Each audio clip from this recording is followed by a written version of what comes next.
So, this is more of Wildcat's thing, and although she is somewhat of a survival geek, she does like hypnosis a lot, and I'm not sure if she might be interested in talking about like this in the future. So, yeah.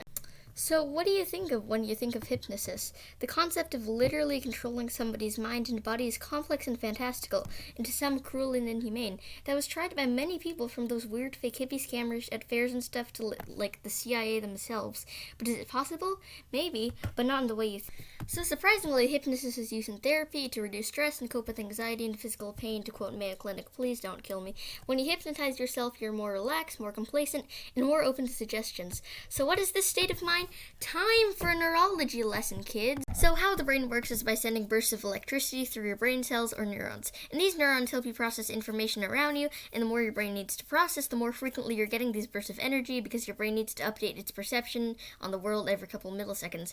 For example, the gamma state is when your brain is working really hard, like focusing on a test, and your brain is getting those bursts of energy more quickly because it needs to process more. The other states range in the order of gamma, beta, which is alert and awake, alpha, which is quiet and relaxed, like when you're at home and reading and not really concentrated on anything but your book, theta, which is ranging from daydreaming to light sleep, and delta, deep sleep. And by the way, I don't understand the order of this at all. It's just, in the Greek alphabet, it would be just completely backwards and mixed up, and you just skipped over like several letters. And I don't understand. Why did the scientists name it this way? Why?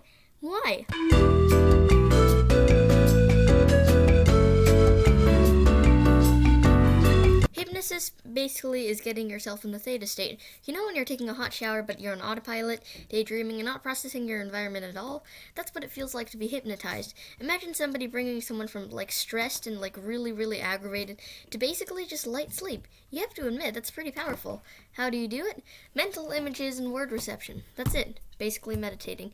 And I'm not surprised because the root of the word hypnosis came from hypnos, which is the Roman god of sleep, but I'm assuming you have to go to 8 years of medical school to figure this out, so, I won't ask. However, you may want to think twice about hypnotizing yourself because, interesting side note, 28% of the people who underwent hypnosis experienced the creation of false or substitute memories, according to this article from Eureka Alert. I was looking at side effects for hypnosis on Mayo Clinic, and apparently that's one of them, along with dizziness and nausea. So if you want to hypnotize yourself, consult a medical professional first, please. Warning, the following time period contains content not suitable for small children. If you are a small child, please skip to timestamp 3 minutes and 40 seconds. Don't do drugs, kids. So, however, remember how I mentioned the CIA attempted to hypnotize people using drugs? Not for meditation, obviously, but to gain information about Soviet Russia during the Cold War in the 60s. Known as Project MKUltra, there is some debate as to whether it was legitimate or not, or if they stole random pedestrians off the street and just injected chemicals into their arms. So, basically, the concept of mind control was to destroy the existing mind and replace it with a completely different one.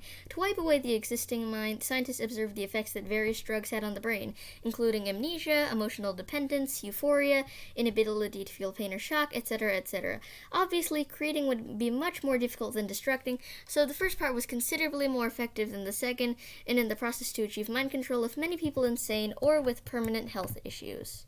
And if you think the concept of reducing anxiety and shutting down one's brain to convince somebody to do something difficult sounds familiar, that's because it is. Although it's two very different methods for two very different purposes, the concept remains the same. Also, the CIA made the documents public in the 70s or 80s, I think, and they're on the internet to this day. I'll put the links for them in the description.